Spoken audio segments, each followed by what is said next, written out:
You're walking along the riverbank. It's quiet, save for the water's peaceful burbling. The hot Georgia sun beats down on your neck. That's when you notice something strange on the ground. Looks like a quarter-sized black coin with a weird pattern on it. You bend over for a closer look. Is it a coin? This thing looks like an ancient seal with a symbol carved in it. It's probably from some long-lost civilization. You could sell it and make a fortune. You crouch down on one knee to pick up your newfound treasure. As soon as your finger touches it, you pull your hand back as fear wells in your gut. It's hairy. Whatever. Nothing a good cleaning won't fix. You go to pick it up again, digging your nails in the dirt around it to pull it out of the ground. That's when it moves. Your heart jumps in your throat. It's pounding so hard you can feel it in your head. The fear turns to horror when the coin wiggles its way out of the ground. It's no ancient treasure. It's a huge spider. A ravine trapdoor spider, to be precise. This hard, coin-looking growth on the back of its body serves as a shield. The eight-legged terrors burrow into the ground and plug it like a cork, so hungry enemies can't get to them. Or, giant confused humans like you. The spider is venomous, but its bite isn't toxic to humans. Whew, lucky you. But I didn't say you wouldn't feel it. Best stay away from those sizable pincer-like fangs. Ow! Well, so much for your riches. Perhaps fortune awaits you in Mexico's Baja California peninsula. You're walking on dried-up ground when you notice a long white stripe up ahead. You get closer. Oh, looks like a super long worm, you think to yourself. But it doesn't move like any worm you've ever seen. That's when you see it has arms and a head. This pale creature with black beady eyes is a Mexican mole lizard. It lives in the ground where all its dinner of insects and termites hang out. It rarely comes out, so you're pretty lucky to have seen this bizarre reptile. Now you're in a rainforest in northeastern Australia. Ahead, half hidden among the trees, you notice something large and round. This mysterious figure lying on the ground is covered in black hair. At first, you think it's a bear curled up sleeping. But that wouldn't make any sense. There are no bears down under. You're getting closer when a twig snaps under your foot. The thing hears you and springs to its legs. It turns to you, and you now see this is a bizarre and beautiful bird. That black hair is actually a thick coat of long, fine feathers. This formidable fowl has a bright blue head with a large horn on top. Is that a trumpet? No. It stands on two powerful legs with a dagger-like claw on each foot that can be as long as your hand. Take away those feathers, and you might mistake this thing for a velociraptor. But it's actually a cassowary, the most dangerous bird in the world. It could jump straight over your head if it wanted to, definitely high enough to kick you in the chest. And its blows are strong enough to break bone, not to mention that claw that can cut through anything like butter. This bird was made to hunt and avoid being hunted. Don't even consider running away, not unless you too can sprint over 30 miles per hour. Diving into that lake over there won't save you either. This bird is an excellent swimmer. Best just to back away slowly and hope it doesn't come after you. Another creature that proves it's best to keep your hands to yourself is the panda ant. The naming is obvious. It's black and white and furry like the beloved bamboo-chewing bear. This furry little bugger lives in the forests of Chile. But don't go to pet this fluffy little ant. What you're looking at is no ant at all. It's a species of wasp. That black and white coloring serves one purpose – to warn others of this insect's powerful sting. And if that doesn't make you back away, the wasp will let out a squeaking sound.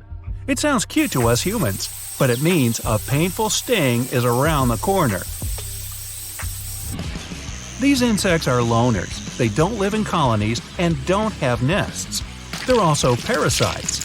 A female panda ant lays eggs next to the larvae of another insect.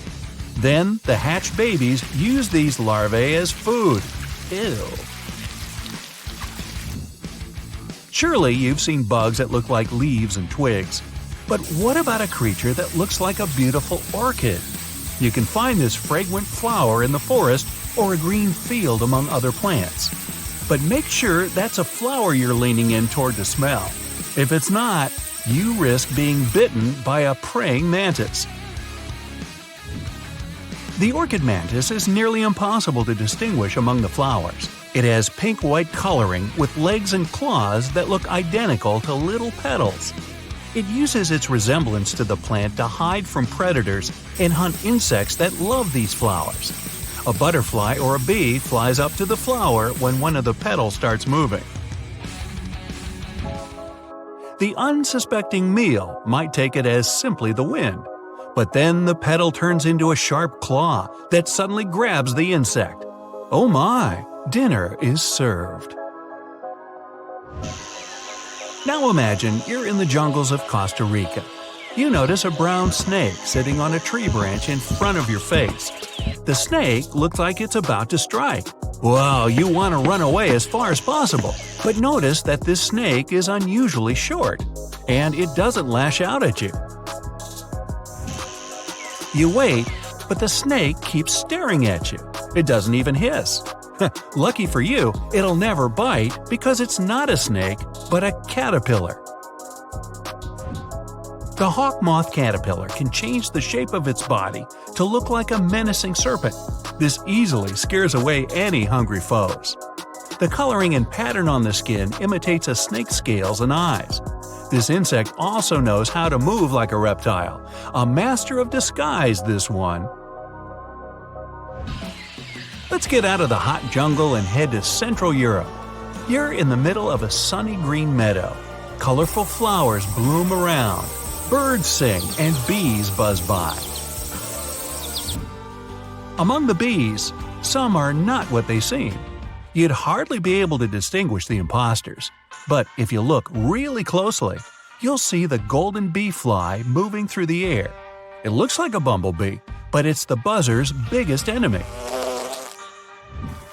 The golden bee fly sneaks into bee nests and lays eggs there. Its larvae hatch and feed on the bees and flower nectar. The yellow and black coloring allows the intruder to go undetected the whole time. The camouflage also keeps enemies away. Nothing would touch this fly if it thinks it'll get a bumblebee sting. The next spot on your journey is the rainforest in southern Thailand. Now, be extra careful and watch your step. Not because the next animal is poisonous or bites, but because you might actually step on it. The leaves from the trees have fallen and turned a gray-brown hue. Among these leaves, it's tough to distinguish the Malaysian horned leaf frog.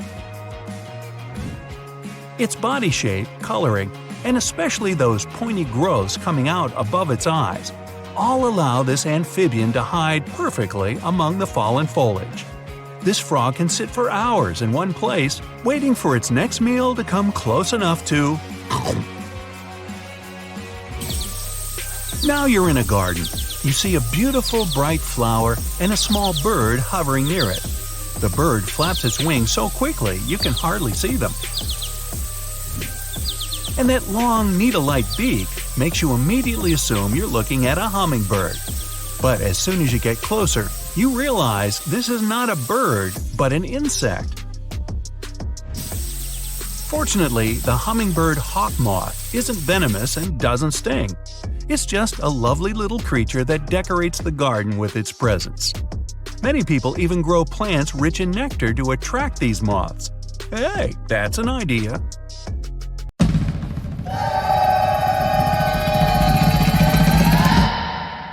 The liger is probably the most popular hybrid animal and an incredibly large cat. You won't see them in the wild. People most deliberately breed them. Lions and tigers don't even inhabit the same areas.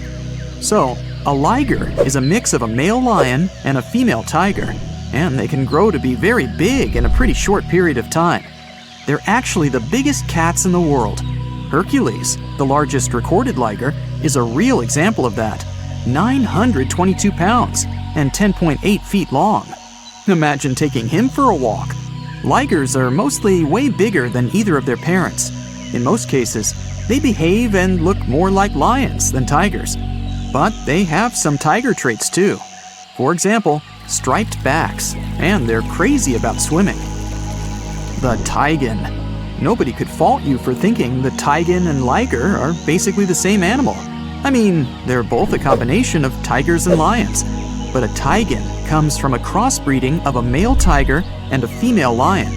They're usually smaller than their parents, and definitely much smaller than their giant, could you call them siblings?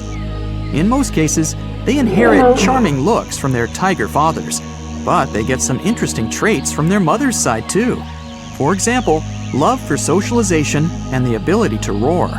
Hands down, one of the rarest hybrid animals in the world are wolphins. These fellas are a mashup of a female bottlenose dolphin and a male false killer whale. Its name might make you think differently, but a false killer whale belongs to the dolphin family. They're not even related to killer whales. Wolphins are such an interesting 50-50 mix and balance of their parents. They have dark gray skin, the perfect blend of a black false killer whale and light gray dolphin skin. Dolphins have anywhere between 80 and 100 teeth. False killer whales have 44, and their hybrid young is halfway, with 66 teeth in total. What would it look like if algae and a slug paired? No need to imagine. You have a green sea slug to check the result. It lives in salt marshes in Canada and New England, and it's possibly the weirdest hybrid creature you'll see in this video, and in general. Part plant, part animal. So, some slugs seem to have been very sneaky while stealing the genes from innocent algae that they have eaten to enable them to look like this. Since they're partially a plant, they can produce the plant pigment called chlorophyll. That means these unusual slugs can even photosynthesize. That's the process plants use to turn sunlight into energy. So they produce their own molecules that contain energy without having to eat anything at all. When scientists first discovered it, a green sea slug was the first case of a multicellular animal that's able to produce chlorophyll. What do you get when you mix a male leopard and a female lion? You get an interesting hybrid called a lepin. These animals grow to be almost as big as lions, but they still have shorter legs, similar to their father leopard. They inherit some of his other traits too, like a love for climbing and swimming. You can have a union with a male lion and a female leopard too, and the result is called a leopard. Male lions are usually around 10 feet long and weigh about 500 pounds. The female leopard is way smaller, only 5 feet long, with a weight of about 80 pounds. The difference in size here is too big, so this pairing really doesn't happen that often. Okay, how about a buffalo and a cow? When you were little, maybe you thought that they could be a good match, but in reality, the combination creates an unusual hybrid animal called a beefalo. Not many types of hybrid animals can reproduce on their own, but a beefalo can do it. When a grizzly and a polar bear get together, it results in a growler bear, or grizzly bear, or grizzlar, whichever you like the most. You can see them even in the wild. These two types of bears have a mutual contempt for one another. Yep, they're not good at living together in a mutual habitat. But even though it's rare, the love can still happen and result in these cute caramel-colored hybrid growler bears. In most cases, they'll be a bit smaller than polar bears, on average 60 inches tall at the shoulder, and approximate weight 1,000 pounds. But they're well equipped for surviving in warmer climates, thanks to the genes they got from their grizzly family side. Now let's get to one pretty tough fella, the jag lion. As its name implies, it's the hybrid of a jaguar and a lion. We don't know much about these intriguing big cats because only a few of them exist. But there was an unintentional mixing between a black jaguar and a lioness, which eventually resulted in 2 jag-lion cubs. One had a dark gray coat with black spots because of the dominant melanin gene black jaguars usually have. The other one had a lion color and the rosette pattern spots that remind you of a jaguar. Yep, you already know it. There are also liguars, a hybrid of a female jaguar and a male lion. That's some colorful family. Speaking of wild cats, have you ever heard of a savanna cat? Savanna cats are in both categories of house pets and exotic hybrids, since they're a mix of a domestic cat and a wild African serval hybrid animal. We're talking about striking animals, almost as big as a domestic cat. But what gives them their exotic look are their tall bodies, slender forms, and spotted coats. These cats are extremely loyal, intelligent, and loving creatures. Here's one unexpected mixture: a zebroid. Technically, it's a name people use to describe a hybrid of a zebra and any equine species. But when you pair a zebra and a horse, their young is called a zorse. Zebra hybrids mostly look like whichever animals they've been crossbred with, but with the striped coat of a pure zebra. Most of these hybrid creatures don't even have fully striped coats. You can mostly see the stripes on non-white areas of their bodies and legs. Speaking of zebra hybrids, check out this adorable creature. It's called a zonkey, or zedonk, zebras, zenki. Take your pick. They're mostly either tan, gray, or brown in color. You'll distinguish them by unique stripes that are darkest on their legs and belly. Unlike some hybrids, such as the liger, zonkies can normally live in the wild. In fact, that's where you can find them, living life to the fullest across savannas and open woodland, mostly in Africa. Can you guess what a geep is? Yep, a combination of goat and sheep, and definitely one of the most adorable and cuddliest hybrid creatures in this video. Geeps are very rare. Some experts even believe it's possible that they're not true hybrids, but just sheep with certain genetic abnormalities. After all, sheep and goats do carry different numbers of chromosomes, which means cross-species mixes are almost impossible. When a camel and a llama get together, you get a cute little thing called a kama. Similar to beefalo, the kama also produces the best economic traits of both its parents. The first one was born in 1998. Kamas don't have camel humps. Their body is covered in soft, fleecy fur, similar to their llama side of the family. They can drink big amounts of water at a time, so they can survive with almost no water at all for pretty long periods. The coy wolf is a hybrid where nothing looks that unusual to most people, since the coyote and the wolf are not that drastically different in their looks. After all, these two species only diverged around 200,000 years ago. Now they're still able to mate and bring coy wolf cubs to the world. People living in eastern Canada and the US might be familiar with these smart, adaptable animals that inhabit their forests, neighborhood parks, or sometimes even cities. These hybrids have emerged over the past century or so, and they've picked up the characteristics of both their parents. When a coy wolf is fully grown, it's somewhere in between the size of both parents, but it's also 55 pounds heavier than pure coyotes and has a bigger jaw, longer legs, smaller ears, and a bushier tail. Check out the narluga, an extremely rare creature whose parents are a narwhal and a beluga whale. It's a pretty strange animal, but far from being lonely, they mostly live in the North Atlantic. Scientists had suspected their existence for decades. In 1990, they found an unusual-looking whale skull located in an Inuit hunter's tool shed in Greenland. People from that area said that there were other similar-looking animals, and they fit the description of neither a beluga whale nor a narwhal. People said they had gray skin, narwhal-like tails, and beluga-like flippers. Narwhals and beluga whales are similar in size, and they share a family, the Monodontidae family. So it may not even be that surprising that they're able to successfully breed in the wild.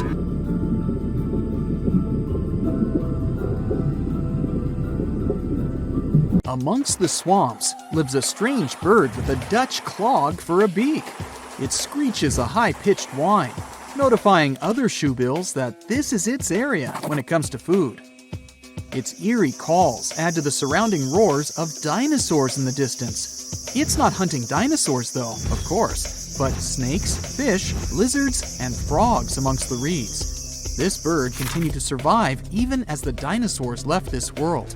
Fossil records of the shoebill date back to 65 million years ago, and today it continues to hunt in a similar environment. Although once widespread, today Its restricted habitat is within several countries in Africa. The shoebill stands up to 60 inches tall, and its broad wings are built for soaring across the plains. But the main feature of the shoebill is, of course, its beak. Ancient in appearance, it's gone unchanged for ages. Its huge bulging bill measures up to 9 inches, which makes it the third largest among all living birds. The upper mandible of the beak ends with a sharp nail, perfect for its prey. It lets the bird take them out with an instant peck. With a wide range of food at its disposal, it's known as one of the most terrifying birds. Its hunting behavior is still as effective as it was millions of years ago, which has made its survival possible. It feeds mainly on aquatic animals, fish, frogs, lizards, and even small crocodiles. So there's always been plenty of options at its own all-you-can-eat buffet. Surprisingly, their relationship with humans is a pretty chill one. That's why they're so popular among birdwatchers. This cool guy is just standing idle, staring down the lens, as if to say, "I've seen a lot worse than you." Lurking under the water in many countries around the world, another opportunistic hunter lays low beneath the shallows. Meet the saltwater crocodile. With an appearance that just straight up tells you it's ancient. It's been around for over 240 million years. Once appearing a lot larger, they've always had a reputation of taking down whatever came too close, even dinosaurs. They survived many catastrophic events and have continued to adapt to each of them. As they continue to evolve, they've become the ultimate survivalists as we know them today. Still, they sit within their territory, waiting for anything to enter, even humans. They grow up to 20 feet and have a powerful bite that's stronger than any other animal. 30 times stronger than your bite, just saying.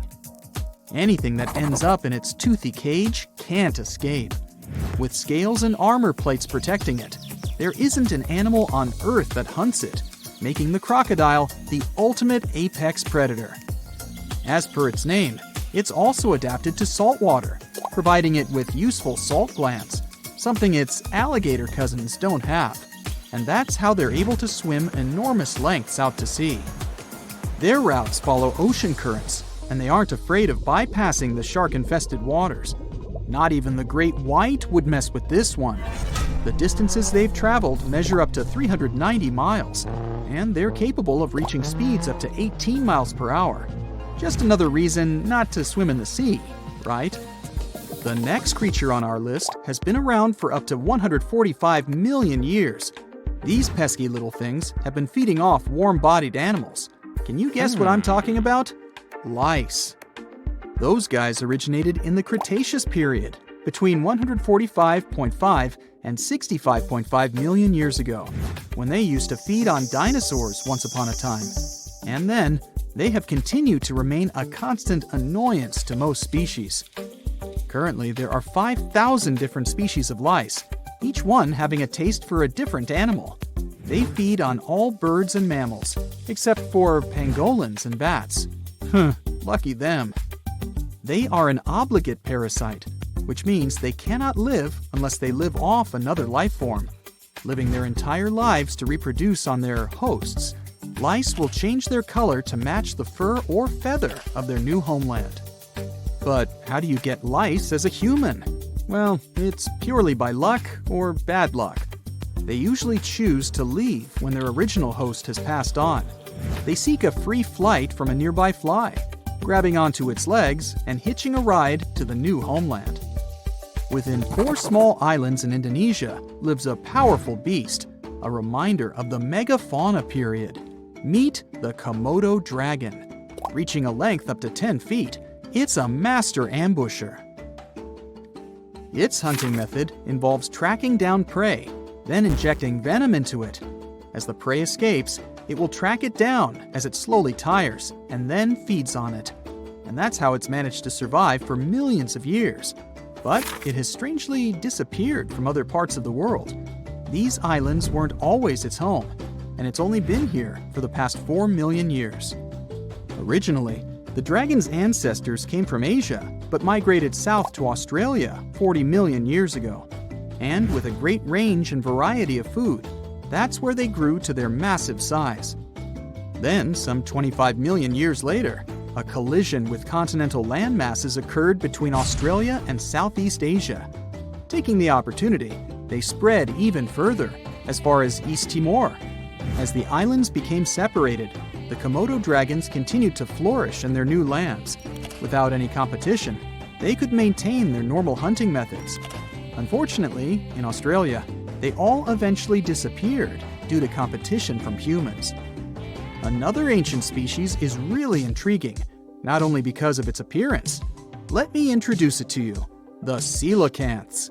Scientists found the only evidence of their existence in their fossils. It made us believe they disappeared 410 million years ago.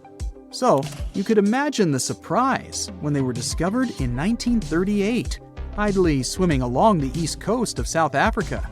It's truly a fossil that's come back to life. It gave us a great opportunity to not only further understand this species, but to answer many questions about some of its relatives.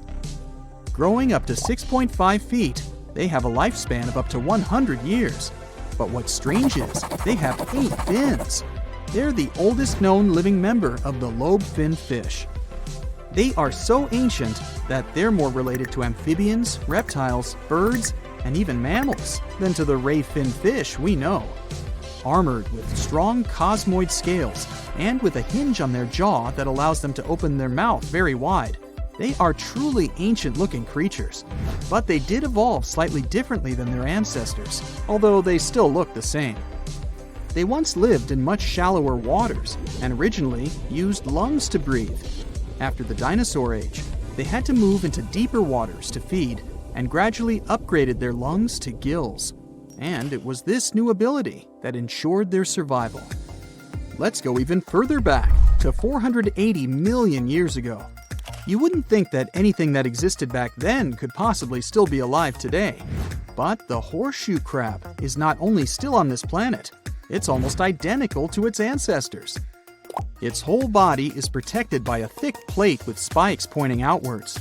It has 10 eyes scattered around its body. 2 are used for finding mates, and the remaining 8 act as light receptors. There is also a long tail.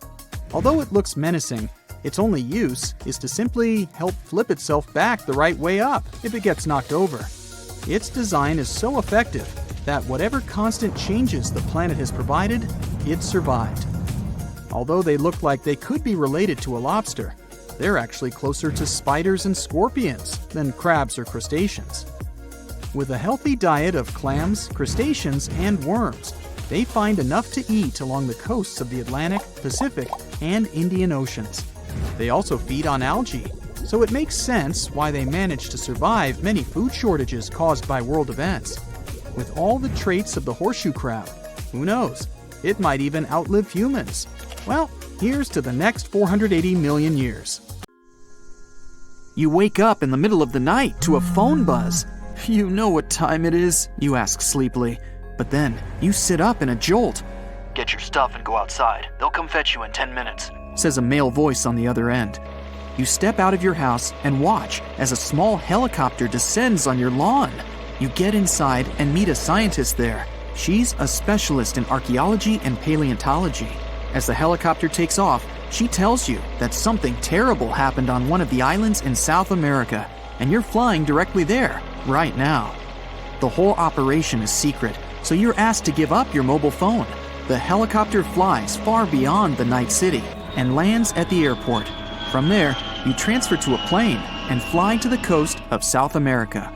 You land on a small island, and a guide ushers you to a jeep waiting nearby. For several hours, you and other scientists drive through the hot jungle. The road ends, and you continue your journey along a narrow path. You notice that the further you go, the quieter it gets. The birds don't sing, not even the leaves on the trees rustle. The jungle finally ends, and you find yourself on the coast. There are many tents with scientific equipment, people, and cars. Several people in black suits lead you toward some fallen trees. You end up in the middle of a large trench that leads to the ocean. The trench begins in the forest, right at the fallen trees. Judging by its size, a train could have passed here. But the truth is much scarier. After some research, you tell people the creature that left such a trace became extinct about 60 million years ago. The creature that uprooted so many trees is the largest snake that ever lived on Earth. You and the others must find out how this reptile managed to survive and where it is now. Titanoboa usually lived in tropical forests near swamps.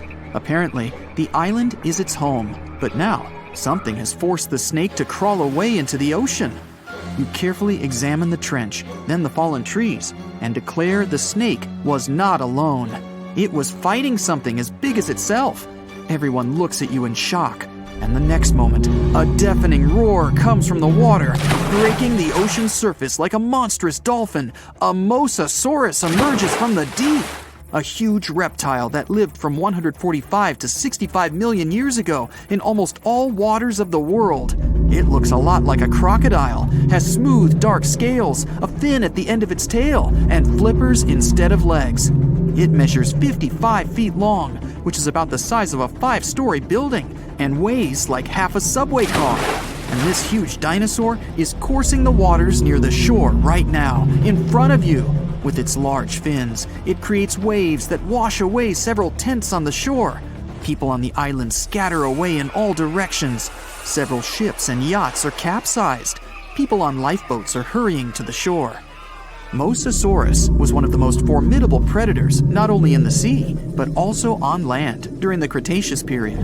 No creature dared to attack this monster, so their population spread all over the world. It wasn't used to feeling like prey, but now it seems the dinosaur has met a worthy opponent. The Mosasaurus dives back into the water as if running away from something. A few hundred feet away, you notice a long, smooth body of the Titanoboa. It's stretched out to full length and is swimming after the Mosasaurus. The snake is 42 feet long. This is 1.5 times more than a rail car. The biggest snake on the planet comes to grips with the scariest underwater dinosaur, and you're standing witness. The Titanoboa wraps itself around the sea predator and drags it to the shore. With its flippers and fins adapted to the sea, the great dino will be at a disadvantage on land, but it has lungs, not gills. It needs air to breathe, so the fight continues. Both the snake and the lizard end up on the shore. You're watching them from behind the trees nearby. The snake squeezes its opponent hard and is winning, but the Mosasaurus manages to push the Titanoboa's head to the sand with its flipper. The snake lets the enemy go, and the Mosasaurus crawls back into the water because it's faster and more agile there than the snake. The Titanoboa slithers after its rival. The fight goes on underwater. The Mosasaurus manages to swim away from the shore and hide among the reefs and algae. Thanks to its dark scales, it's almost invisible there. The snake swims past, and the Mosasaurus jumps it from behind. Its powerful jaws are opening wide like a snake's. It clings to the opponent. The Titanoboa immediately reacts and wraps itself around the dinosaur. It bites the fin tail with its giant fangs. The two colossal animals are in a clinch now and don't know what to do next. The compressive force of the snake's grip is like the weight of the entire Brooklyn Bridge pressed onto a passenger car. The Mosasaurus is trapped, and it starts kicking and swinging its flippers. It begins to turn around its axis, wrapped by the snake. The rotation of two giant reptiles in the sea creates a huge funnel in the water. Whole schools of fish swimming around get trapped in there. The Titanoboa becomes dizzy from this merry-go-round. It loses concentration and opens its jaws. The lizard uses all its strength to break free, and the snake swims away from it. Now the dinosaur is chasing its opponent. The Titanoboa emerges from the water, not far from the shore. Helicopters fly around the island, recording the events. Yachts and small fishing boats sail to the site of the Battle of the Titans. The Titanoboa crawls out of the water and is about to disappear into the jungle, but the Mosasaurus grabs it at the last moment. There are 2 rows of teeth in its upper jaw. One of them is located closer to the pharynx. This row allows the dinosaur to hold its prey, while the prey resists. The duel continues on land. The trees around the 2 monsters shatter into splinters. The Titanoboa wraps itself around the enemy, opens its huge mouth, grabs the dinosaur's tail, and begins to slowly swallow it. The mosasaurus realizes the great snake's strategy and begins to thrash around. The snake blocks its movements, so the dino digs into the sandy beach. After a short while, a large pit appears beneath the monsters. The sand gets into the snake's eyes, and it lets go of the opponent. The mosasaurus is again slowly crawling towards the water, and the titanoboa is in no hurry to catch it. You can see the reptiles are tired. The mosasaurus swims away from the shore and stares at the snake. From the shore, it looks like an enormous log. Two eyes the size of a football gaze intently at the snake. The titanoboa lies in the sand and breathes heavily. Then, it stretches to its full length and looks back at the mosasaurus. The snake's long body slowly bends, its muscles tense. The reptile is preparing to lunge. The dinosaur is slowly heading toward the shore. It growls and paddles with its flippers. Like a seal, it squelches through the shallow water towards the titanoboa. The snake uncoils like a spring towards the enemy. At great speed, two predators collide with their heads. The hit is so strong, they lose their bearings and move away from each other. Now, each of them feels like a loser.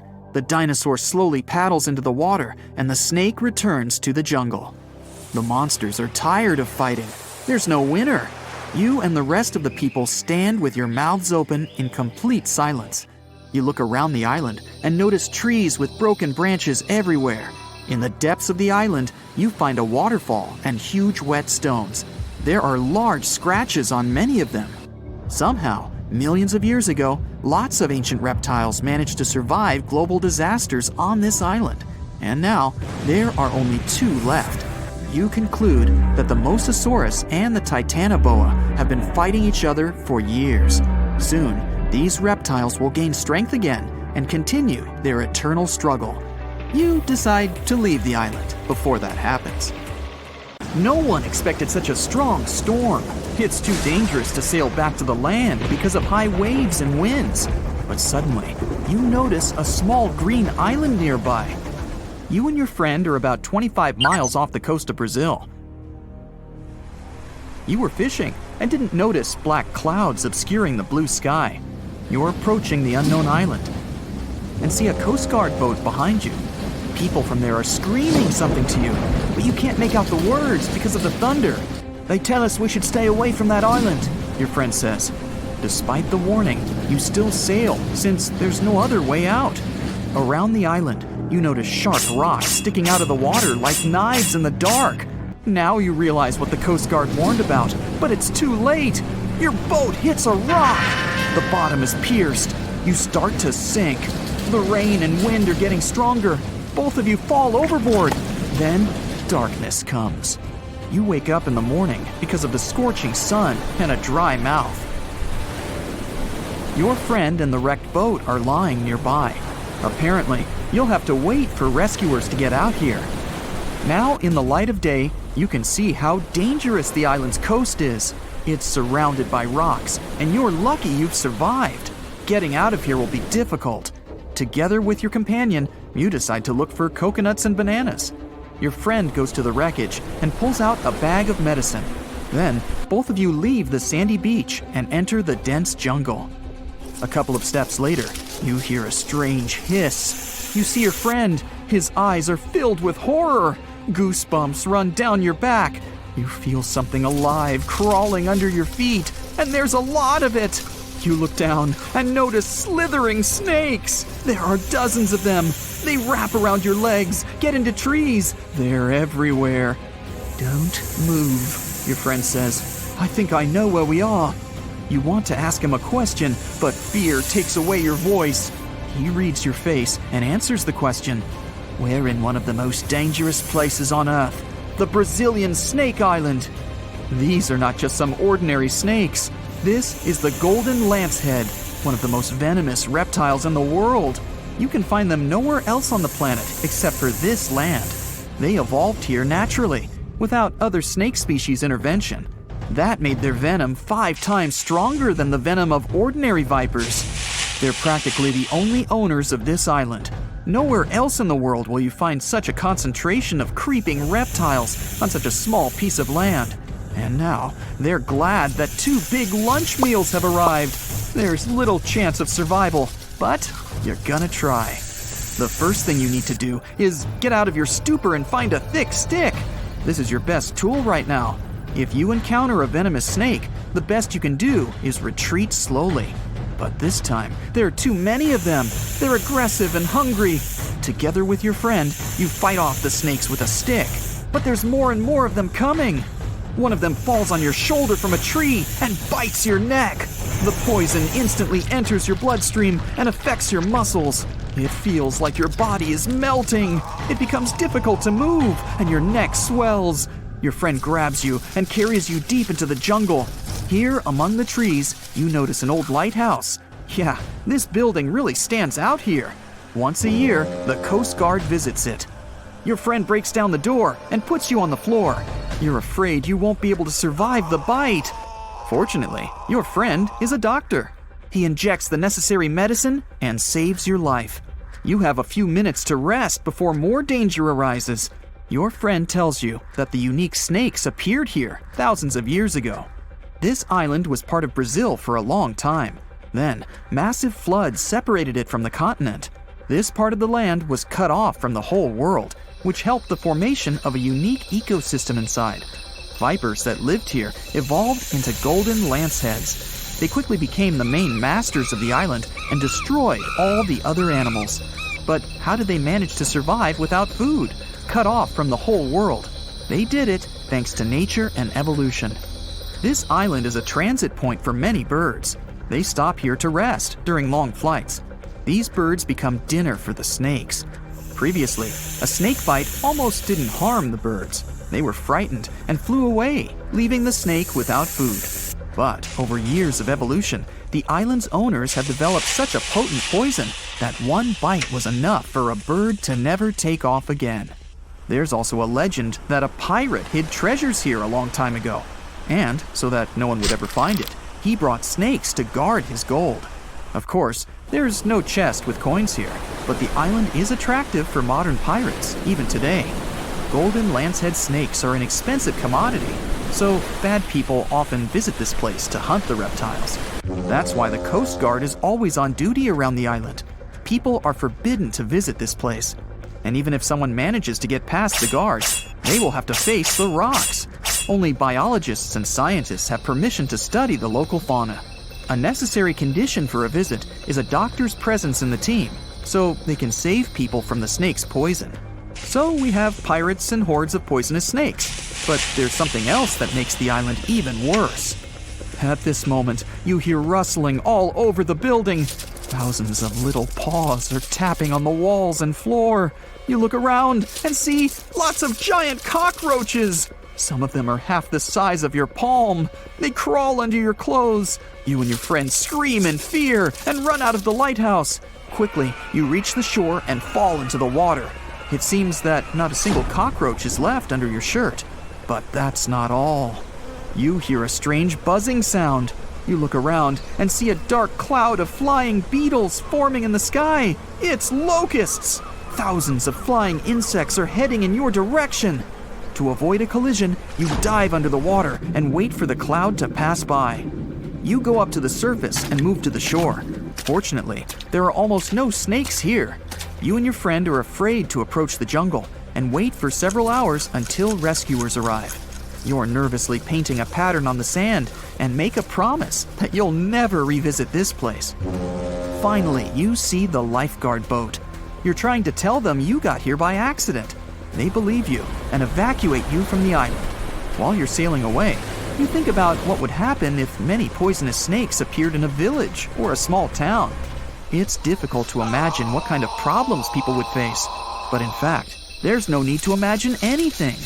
There is a place on the planet where locals live next to poisonous cobras, but it doesn't create any chaos. A human can live in peace and harmony with reptiles in that village. Welcome to Shetpal village in India. This place has a population of about 2,600, and it's located in the jungle. It's hot here. Locals are friendly and responsive.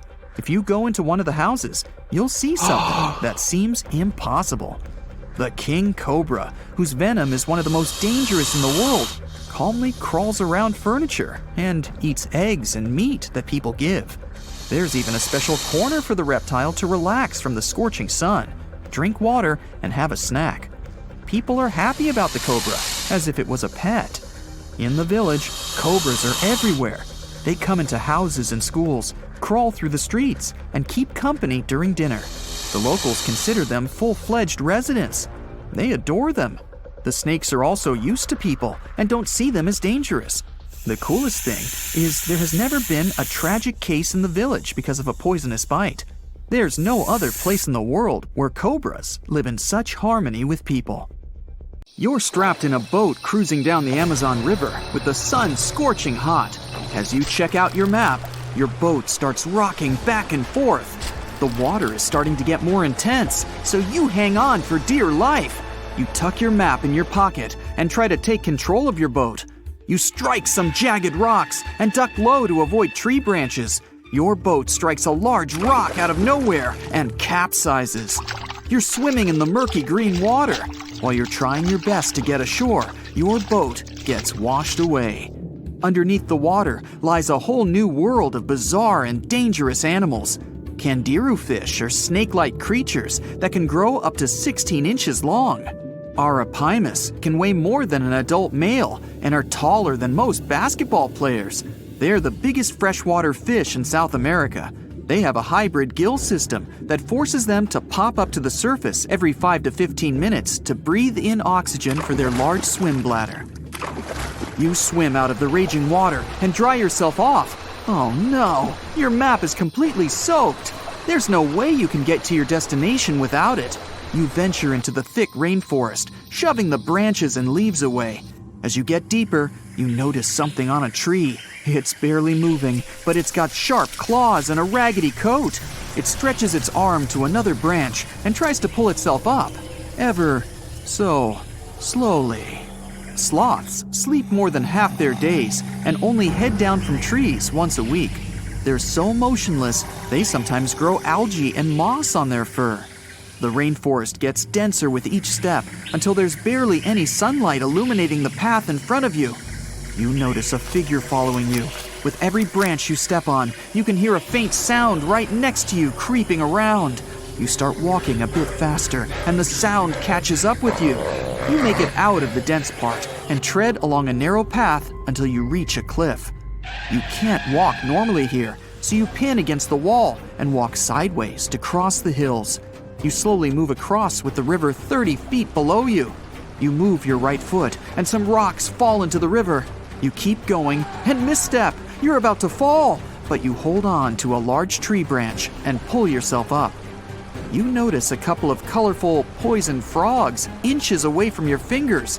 Touching any of these frogs can be extremely dangerous and harmful, despite their amazing color patterns. The golden poison frog is one of the most poisonous animals in the world. One of them hops right next to you, so you let go of the branch and fall back in the river. The river is washing you down until you reach a calm current. Underneath you is a swarm of piranhas swimming with their sharp teeth. The red color on their skin is unmistakable, so you swim off like an Olympic athlete.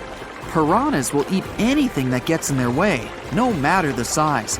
You grip onto a log and climb up a small rock to catch your breath. There's a huge electric eel underneath the rock.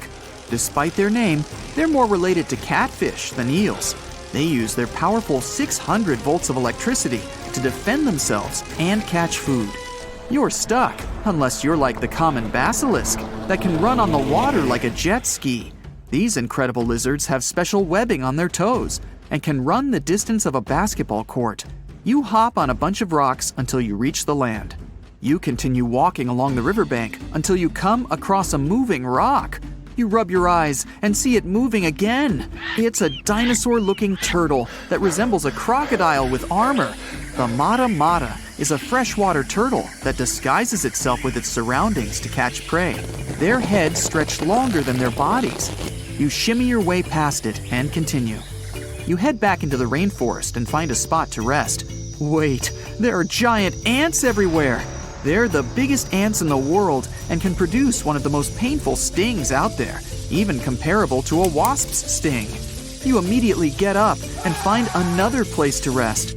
As you continue walking along, you notice the same feeling of something following you. You can hear some leaves rustling, but it's getting dark, and there's no way of telling. You find a nice little spot to build a campfire and catch some Z's. But in the Amazon, everything is a threat, except for those cute capybaras wandering around. They live in groups next to water sources. They're also the biggest rodents in the world. You don't need to worry about them if you're stuck in the middle of the Amazon rainforest. Suddenly, you feel something slithering up next to you. You look down and see a massive green anaconda just about to constrict you. They are the heaviest snakes in the world and can grow up to 20 feet long and have a huge appetite. You get up and sprint your way out of there. All right, you found a decent cave to crash in. It's daytime again, and you're still alive. You continue walking along the rainforest. You were able to find some breakfast to boost your energy for the rest of the day. You spot something on a tree that looks like a branch, but it's actually a potu, a master of disguise that can spend days motionless on broken tree branches. These bizarre birds use those branches as their permanent home, where they lay their eggs and chill all day. You continue your way through the rainforest and see a Brazilian wandering spider crawling on a tree branch right in front of you. 8 of these species can be found in the Amazon area. They are some of the most aggressive and venomous spiders out there. So, you make a big detour and walk away from it. You feel someone walking next to you again, but you still can't figure out what it is. You see a steep cliff with a waterfall hitting a large lake ahead of you. Looks peaceful, until you see a team of black caimans gathering around the shore. They're the biggest predators in the whole Amazon ecosystem and feed on anything that moves. It's a good thing you're on high ground, otherwise, whoa! You slip and fall down the river, right on the deep end. So far, no caiman spotted you. You swim underwater and try to get to the opposite end of where the reptiles are. As you climb out and dry yourself off, you notice some large black spots on you. You try pulling them off, but they've latched on pretty hard. The Amazon giant leech finds its target by tracking movement and shadow. Once they attach themselves to the skin, it's extremely difficult to extract them. The best way to do so is to slide your finger next to its mouth and pull it off slowly. Ugh. You manage to get them off your body and see that the caimans are swimming towards you. You're pinned to the wall with the lake of hungry reptiles approaching. Suddenly, a pink dolphin jumps out of the water and splashes all over them. They can grow larger than humans and are the celebrities of the Amazon. Scientists think they get their color from the blood capillaries on their skin. The Amazon even has bull sharks swimming around. These carnivorous giant fish are threatening to humans and can swim in both saltwater and freshwater. These sharks prey on anything within their reach, including other sharks. The dolphin distracted the caimans, so you climb up the cliff and try to find the best way to escape. Opened jaws waiting for you to fall into the pit are right below you. You're lucky enough to escape to the top, but as your arms pull you up, the first thing that you see is a jaguar looking straight at you. It's the creature that's been following you this whole time. You get up while it starts circling you, timing its strike. You know that you can't take on a jaguar, nor can you outrun it, so you grab a large tree branch from the ground to defend yourself. It jumps at you, but you duck down in time. The jaguar lands in the water far away from the caiman crocs. It's a good thing these large kitties are excellent swimmers. You pick yourself up and continue. And to your surprise, you find your boat again. You fix it up and sail your way out of the Amazon. Whew! Warning, monster ahead. Not the best thing to see written on an old wooden sign at an entrance to a rainforest you just ran into. You're a professional treasure hunter and wildlife explorer. Right now, you're being chased by some mean-looking poachers, but those guys are amateurs. You dart left, hide, then run again. Works every time. Why were those guys shouting so much? Back to business. For several years now, you've been on a quest for a pirate's chest. Inside, a 300-year-old royal medallion. And according to this old map, the chest is somewhere here, in this jungle.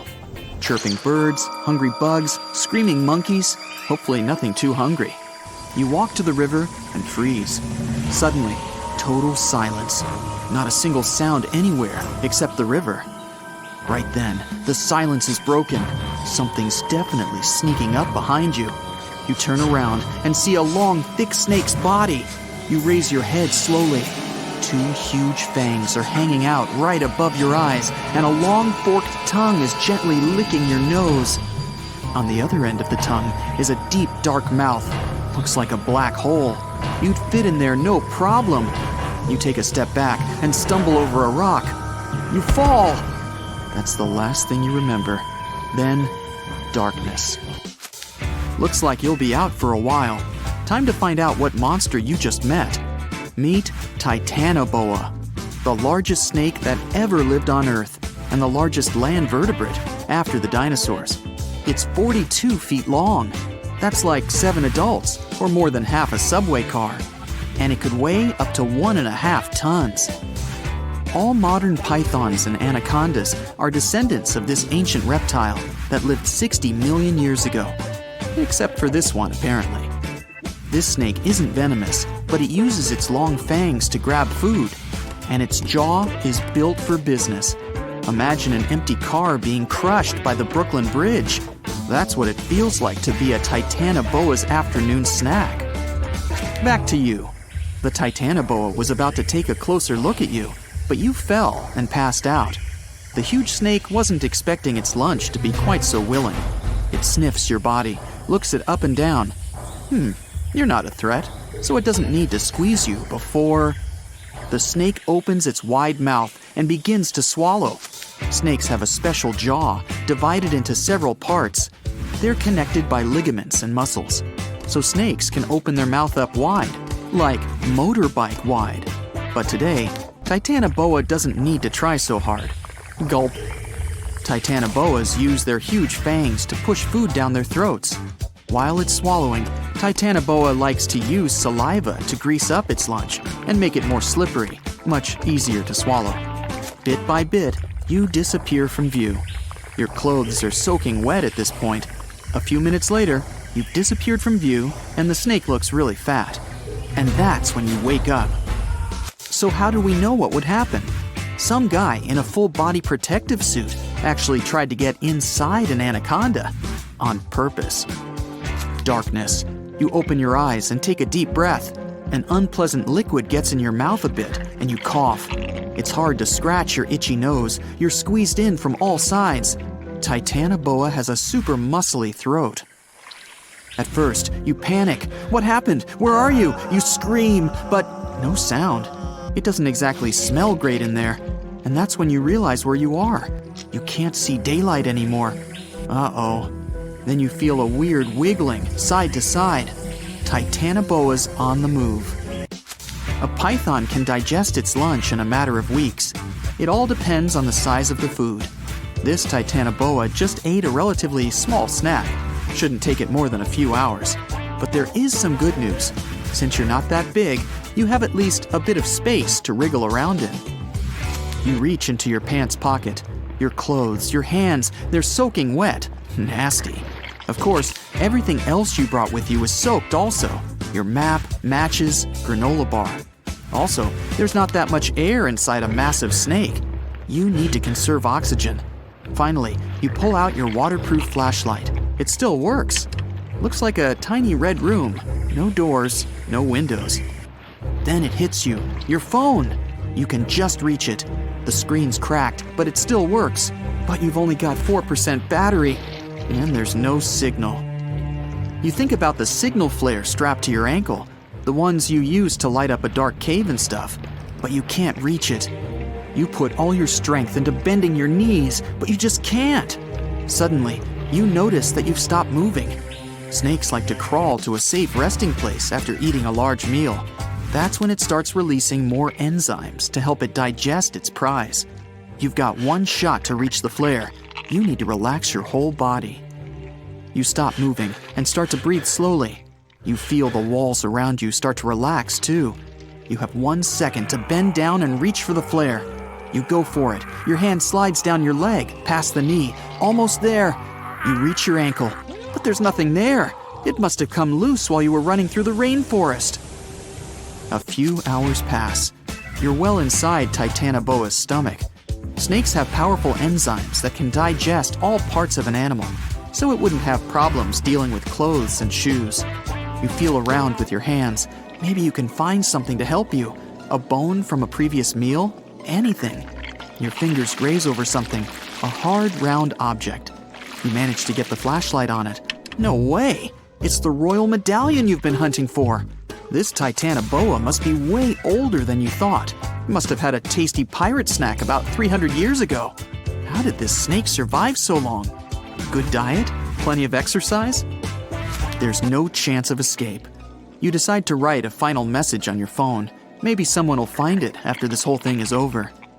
You write that you love your family and have lived a happy life full of adventures. You start to cry, not out of sadness, well, a little bit, but mostly because the enzymes are stinging your eyes. It's done. You put your phone back in your pocket and clutch the medallion tight. You found it! How awesome are you right now? You close your eyes and start feeling kinda sleepy. Then your phone buzzes. Someone sent you a text. That means you finally got a signal. You call for help and tell them you've been swallowed by a huge snake. You're saved! But they don't believe you and hang up. Just another prankster. You call back, but your battery's done for.